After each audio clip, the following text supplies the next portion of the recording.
Uma pergunta, pessoal, bem curiosa, falou assim, Júlio, um estresse pode fazer eu enlouquecer, né? Vamos entender direitinho o contexto, né? Vira e mexe, a gente fala aqui de transtorno de ansiedade, depressão, né? Muitas vezes burnout, né? E geralmente as pessoas que estão numa situação dessa, elas têm esse medo, porque a própria ansiedade, ou o próprio quadro depressivo, né? Ou o próprio burnout leva a pessoa ao extremo da sanidade. Então, às vezes, a pessoa realmente pode ter até um surto por causa disso, né? Eu costumo falar com os pacientes, né? Eu viro e mexe, tem um paciente que tem uma amnésia global transitória, aquele paciente que está muito estressado, de repente ele tem um apagão. Ele esquece às vezes o que estava fazendo, para onde ia, ou alguns ficam perdidos, mas normalmente é um quadro transitório.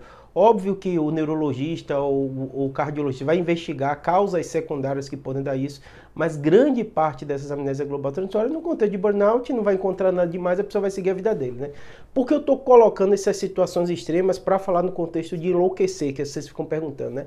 E existem, óbvio que a gente médico não usa esse termo enlouquecer, né? Mas eu entendo que vocês estão perguntando, né? Só ter um surto, ter alguma coisa e acabar ficar com um quadro de transtorno, né, de saúde mental mais grave.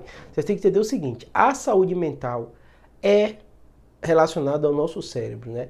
E como qualquer doença, ela tem alguns fatores de risco. E realmente a gente sabe que o estresse, uma série de fatores relacionados à sua história familiar podem influenciar sim você ter um transtorno de saúde mental grave. Não é só o estresse do seu dia a dia, não é só o fator genético, então é uma série de fatores. Por isso que a gente fala o tempo inteiro da importância de você cuidar da sua saúde mental. Imagine, você cuida do seu coração, eu faço muito vídeo aqui falando, faz atividade física, isso, se alimente bem e tal, AVC, né? Então a gente fala, o cérebro é a mesma coisa. É super necessário quando a gente fala do cérebro, quando a gente fala de saúde mental, a pessoa também tem um controle dessa. E muitas vezes o paciente vai precisar de uma ajuda de um profissional. Eu canso de sair do meu consultório, eu às vezes passo até medicação, porque a pessoa está numa situação extrema e fala assim, agora você vai precisar procurar ajuda do psiquiatra, agora você vai precisar procurar ajuda do psicólogo. Estou dando essa medicação inicialmente, mas você vai ter que ter o controle. Isso é o que? É o cuidado da saúde mental. E normalmente saúde mental a pessoa percebe.